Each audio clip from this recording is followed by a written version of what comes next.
अशोक खरात प्रकरणामध्ये रुपाली चाकणकरांची आता चौकशी होणार आहे आणि रुपाली चाकणकरांची नाशिकमध्ये SIT कडून चौकशी होणार आहे। चौकशीसाठी रुपाली चाकणकर नाशिकमध्ये नुकत्याच दाखल झालेल्या आहेत। वकिलांसमवेत रुपाली चाकणकर नाशिकमध्ये दाखल झाल्यात। पुढारी न्यूजकडे आत्ताच्या घडीची ही एक्सक्लुझिव्ह बातमी तुम्ही पाहताय। चाकणकर SIT समोर चौकशीसाठी हजर राहणार आहेत। खरातच्या शिवनिका ट्रस्टवर चाकणकर 2 वेळा सदस्य राहिलेले आहेत आणि त्यामुळे त्यांच्या भूमिकेवर गंभीर प्रश्नचिन्ह उपस्थित होत आहे। तर दुसरीकडे खरातवर आपण जर पाहिलं तर लैंगिक शोषण, जालतोडाविरोधी कायदा, आर्थिक फसवणूक यांसारखे गंभीर गुन्हे दाखल झाल्यानंतरही जुने संबंध आत्ता तपासाच्या केंद्रस्थानी येत आहेत। त्यामुळे खरातची पाद्यपूजा करतानाचे किंवा मग त्याचे जाहीर व्यासपीठावर कौतुक करतानाचे व्हिडिओ सुद्धा चाकणकरांचे व्हायरल झाले आणि याच व्हिडिओची राज्यभर चर्चा झाली आणि हे व्हिडिओ राज्यभर चर्चेचा विषय ठरले होते। व्हिडिओ व्हायरल झाल्यानंतर चाकणकरांवर टीकेची झोड उठली आणि अखेर महिला आयोग अध्यक्षपदासह पक्षाच्या महिला प्रदेशाध्यक्ष पदाचा सुद्धा चाकणकरांना राजीनामा द्यावा लागला। खरातच्या पतसंस्थेमध्ये रुपाली चाकणकर यांच्या प्रतिभा चाकणकर या बहीण आहेत, त्यांच्या नावाने खाती उघडल्याचं समोर आलं आणि त्यानंतर तपासाची व्याप्ती आणखी वाढली।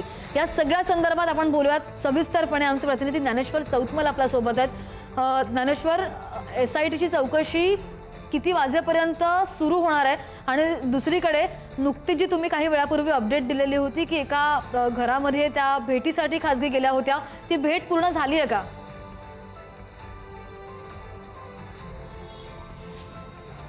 ज्या सांत्वनपर भेटीसाठी म्हणून रुपाली चाकणकर सध्या या इमारतीमध्ये गेलेल्या आहेत, काही वेळानंतर त्या बाहेर येतील आणि जी माहिती मिळते त्या माहितीप्रमाणे SIT कडून जी चौकशी केली जाणार आहे त्या चौकशीसाठी रुपाली चाकणकर सामोरे जाणार आहेत। आपण जर सकाळपासून बघितलं असेल तर सकाळी या सगळ्या परिसरामध्ये ही आपण पुण्याहून आलेली जी गाडी आहे ती बघितली। MH12 7800 नंबरची ही कार आहे। याच कारमधून रुपाली चाकणकर या पुण्यापासून नाशिकपर्यंत आलेल्या होत्या।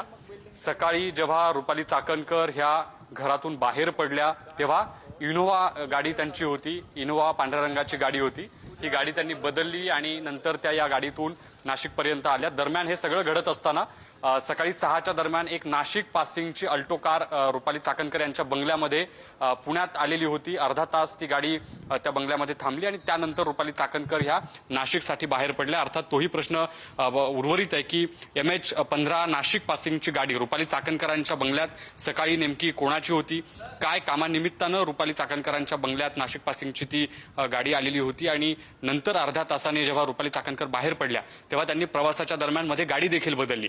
सोबत सिंहगड रोड परिसरातून त्यांची महिला वकील सहकारी जी आहे ती त्यांच्या या गाडीमध्ये आपण बसल्याचं बघितलं आणि पुढे त्यांचा हा प्रवास सुरू झाला। अनेक वेळा त्यांनी रस्ता चुकवण्याचा प्रयत्न केला पण आपण शेवटपर्यंत अर्थात नाशिकपर्यंत त्यांच्यासोबत येऊन पोहोचलेलो आहोत।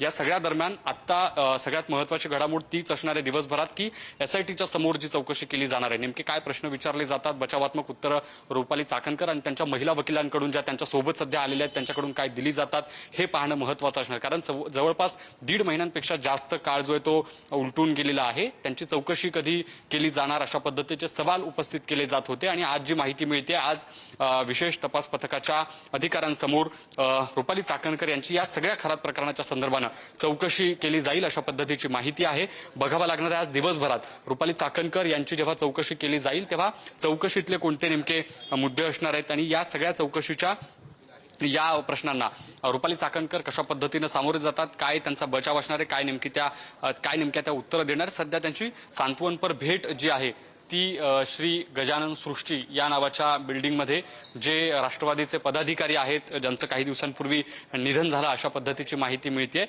या घरी सध्या त्या सांत्वनपर भेटीसाठी पोहोचलेल्या आहेत। सांत्वनपर भेट झाल्याच्या नंतर त्या SITच्या समोर चौकशीला जातील अशा पद्धतीची माहिती आहे। आपण या सगळ्या परिसरामध्ये जेव्हा आलो होतो तेव्हा रुपाली चाकणकर यांच्यासोबत आपण बोलण्याचा प्रयत्न देखील केलेला होता। रुपाली चाकणकर यांची प्रतिक्रिया देखील जाणून घेण्याचा आपण प्रयत्न केलेला होता।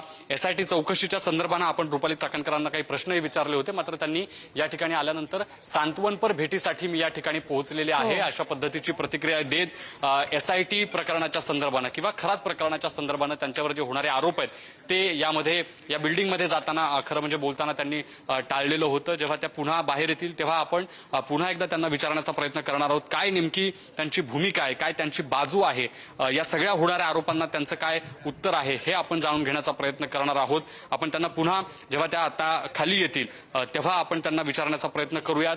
या सगळ्या SIT चौकशीच्या संदर्भानं खरात प्रकरणाच्या संदर्भाने त्यांच्यावर जे आरोप मागच्या अनेक दिवसांपासून होत होते त्याला रुपाली चाकणकरांचं नेमकं काय उत्तर आहे हे जाणून घेण्याचा आपला प्रयत्न असणार आहे.